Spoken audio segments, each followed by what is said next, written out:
রাশিয়ার চেয়ে ইউক্রেনকে সামলানো বেশি কঠিন হচ্ছে জানিয়েছেন ট্রাম্প। নতুন অস্ত্র দিয়ে তৈরি ইরান।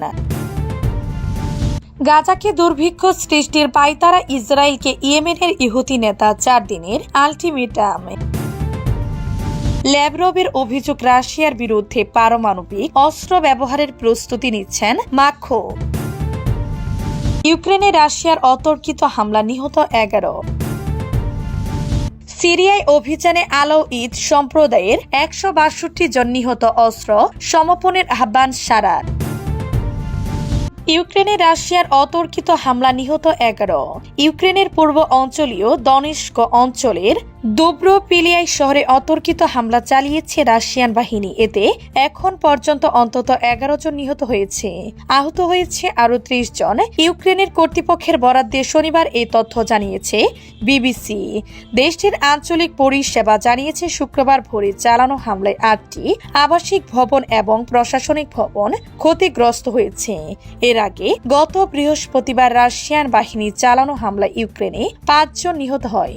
2022 সালে 24 ফেব্রুয়ারি ইউক্রেনের সামরিক অভিযানের ঘোষণা দেন রুশ প্রেসিডেন্ট ভ্লাদিমির পুতিন। এরপর থেকে আজ পর্যন্ত টানা 3 বছরের বেশি সময় ধরে চলছে দেশ। এতে দুই পক্ষের বহু হতাহতের খবর পাওয়া যাচ্ছে। মার্কিন প্রেসিডেন্ট হিসেবে ক্ষমতায় আসার পর থেকে ইউক্রেন যুদ্ধ বন্ধের উদ্যোগ নিয়েছেন ডোনাল্ড ট্রাম্প। এরই মধ্যে রাশিয়ান কর্মকর্তাদের সঙ্গে বৈঠক করেছেন মার্কিন নেতারা। এছাড়া আগামী সপ্তাহে ট্রাম্পের সিনিয়র কর্মকর্তাদের একটি দল সৌদি আরবে গিয়ে জেলেনস্কির টিমের সঙ্গে সাক্ষাৎ করবেন। রাশিয়ার বিরুদ্ধে পারমাণবিক অস্ত্র ব্যবহারের প্রস্তুতি নিচ্ছেন মাস্কো। রাশিয়ার পররাষ্ট্রমন্ত্রী সের্গেই ল্যাভরভ বলেছেন, ফরাসি প্রেসিডেন্ট ইমানুয়েল মাক্রো ইউরোপীয় মিত্রদের পরমাণু প্রতিরক্ষা ব্যবস্থা সরবরাহের যে প্রতিশ্রুতি দিয়েছেন তা একটি হুমকি। বুধবার মাক্রো রাশিয়াকে ফ্রান্স এবং ইউরোপের জন্য হুমকি অভিহিত করে বলেছেন তিনি জার্মানির সম্ভাব্য পরবর্তী চ্যান্সেলর ফ্রিডরিখ মের্জের সাথে ফোনালাপের পর ফ্রান্সের পারমাণবিক প্রতিরোধ ব্যবস্থা সম্প্রসারণের বিষয়ে আলোচনা শুরু করবেন। জবাবে ল্যাভরভ বৃহস্পতিবার বলেছেন, অবশ্যই এটি রাশিয়ার বিরুদ্ধে একটি হুমকি। যদি তিনি আমাদেরকে হুমকি হিসেবে দেখেন এবং বলেন যে পারমাণবিক অস্ত্র ব্যবহার করা প্রয়োজন কিংবা রাশিয়ার বিরুদ্ধে পারমাণবিক অস্ত্র ব্যবহারের প্রস্তুতি নিচ্ছেন, তবে অবশ্যই তা একটি হুমকি।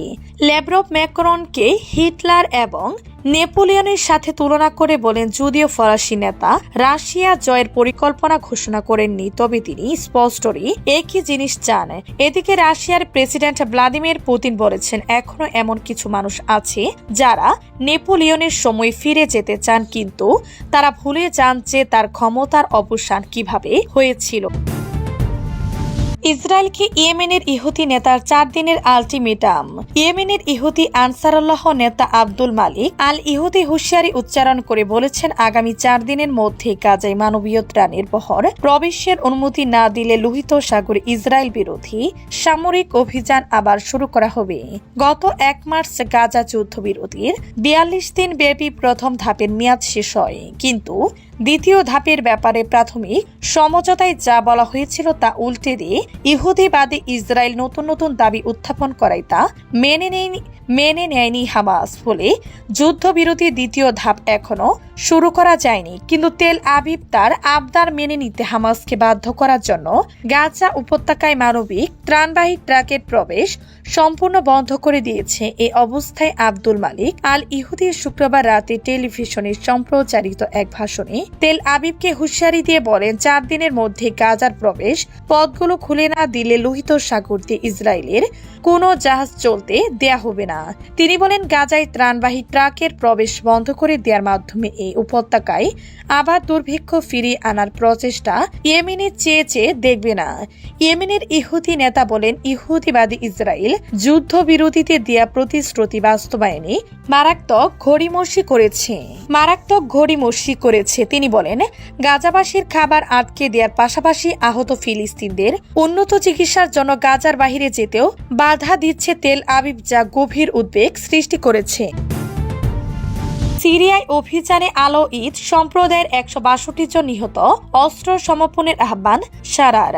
সিরিয়ার ক্ষমতাচ্যুত প্রেসিডেন্ট বাশার আল আসাদের নিজ সম্প্রদায় আলাউদের বিদ্রোহীদের অস্ত্র জমা ও আত্মসমর্পণ করার জন্য আহ্বান জানিয়েছেন দেশটির অন্তর্বর্তী প্রেসিডেন্ট আহমেদ আল সারা। যুদ্ধ বিধ্বস্ত দেশটির নতুন স্মারকদের উপর বড় ধরনের হামলার ঘটনা ঘটার পর এই আহ্বান জানিয়েছেন তিনি। এদিকে যুক্তরাজ্য ভিত্তিক সংস্থা Syrian observatory for human rights বলেছে, গতকাল শুক্রবার সিরীয় নিরাপত্তা বাহিনীর অভিযানে আলাউইদ সম্প্রদায়ের 162 জন নিহত হয়েছেন। এর আগের দিন আলাউইদ সম্প্রদায়ের প্রাণকেন্দ্র হিসেবে বিবেচিত এলাকাগুলিতে আসাদের প্রতি অনুগত বন্দুকধারীদের সঙ্গে নিরাপত্তা বাহিনীর ব্যাপক সংঘর্ষ হয়। সামাজিক যোগাযোগ মাধ্যমে টেলিগ্রামে সম্প্রচারিত এক বক্তব্যে সারা বলেন, আপনারা সব সিরীয় নাগরিককে আক্রমণ এবং ক্ষমার অযোগ্য অপরাধ করেছেন। প্রতিশোধ নিতে গেলে আপনারা তা সহ্য করতে পারেননি। আপনাদের অস্ত্রগুলো জমা দিতে এবং দেরি হওয়ার আগে আত্মসমর্পণ করুন। সিরিয়ার প্রেসিডেন্টের কার্যালয় থেকে সারার বক্তব্যটি সামাজিক যোগাযোগ মাধ্যমে টেলিগ্রামে প্রচার করা হয়েছে। যুক্তরাজ্য ভিত্তিক সংস্থা সিরিয়ার অবজারভেটরি ফর হিউম্যান রাইটস জানিয়েছে, গত বৃহস্পতিবার সিরিয়ার পশ্চিম উপকূলে সংঘর্ষ ছড়িয়ে পড়ার পর এ পর্যন্ত 250 জনের বেশি মানুষ নিহত হয়েছেন। গত ডিসেম্বরে বিদ্রোহী গোষ্ঠীদের জোট বাশার আল আসাদ সরকারকে উৎখাত করে নতুন অস্ত্র নিয়ে তৈরি ইরান। এরই মধ্যে ইকতিদার, জুলফাকার এবং গ্রেট প্রফিট নামের বড় বড় কয়েকটি মহড়া চালিয়েছে ইরান। ওমান সাগর এবং উত্তর ভারত মহাসাগর জুড়ে এসব মহড়া চালানো হয়। পরীক্ষিত অস্ত্রগুলো থেকে বোঝা যায় যে ইরান ইসরায়েল এবং পশ্চিমাদের প্রতি তার অবাধ্যতা বজায় রাখতে চায়। মার্কিন প্রেসিডেন্ট ডোনাল্ড ট্রাম্পের সর্বোচ্চ চাপ নীতির অধীনে তার সাথে আলোচনা করতে অস্বীকৃতি জানিয়েছেন তেহরান। পারমাণবিক কর্মসূচি অব্যাহত রাখতে চায় খামিনির দেশ। আইআরজিসি 3টি প্রধান ভূগর্ভস্থ সামরিক ঘাঁটি উন্মোচন করেছে। ইরানের কমান্ডাররা বলেছেন তারা দীর্ঘস্থায়ী যুদ্ধের জন্য প্রস্তুত। ইরানের রাষ্ট্রীয় টেলিভিশন একে ক্ষেপণাস্ত্র মেগা সিটি বলেছেন, এই শহরে শত শত ব্যালিস্টিক প্রজেক্টাইল দেখা যাচ্ছিল। আইআরজিসি আরও জানিয়েছে যে তাদের কাছে 2000 কিলোমিটার পাল্লার একটি নতুন এন্টি শিপ সুপারসনিক ক্রুজ ক্ষেপণাস্ত্র রয়েছে, যা তারা শীঘ্রই প্রকাশ্যে। ইরান তার যুদ্ধ বহরে কিছু দেশীয় মডেল যেমন সয়েখ এবং আজারখস বিমান ব্যবহার করেছে। রাশিয়ার চেয়ে ইউক্রেনকে সামলানো বেশি কঠিন হচ্ছে জানিয়েছেন ট্রাম্প। যুক্তরাষ্ট্রের প্রেসিডেন্ট ডোনাল্ড ট্রাম্প বলেছেন, দুই দেশের মধ্যে শান্তি প্রক্রিয়া এগিয়ে নেওয়ার পথে রাশিয়ার তুলনায় ইউক্রেনকে সামলানো বেশি কঠিন হয়ে যাচ্ছে বলে তিনি মনে করেছেন। ওয়াশিংটনে ওভাল অফিসে গতকাল শুক্রবার সাংবাদিকদের ট্রাম্প বলেন, রাশিয়ার সঙ্গে তার দেশ বেশ ভালো যোগাযোগ করছে। কিয়েভের তুলনায় মস্কোকে সামলানো তুলনামূলক সহজ হতে পারে। এর কয়েক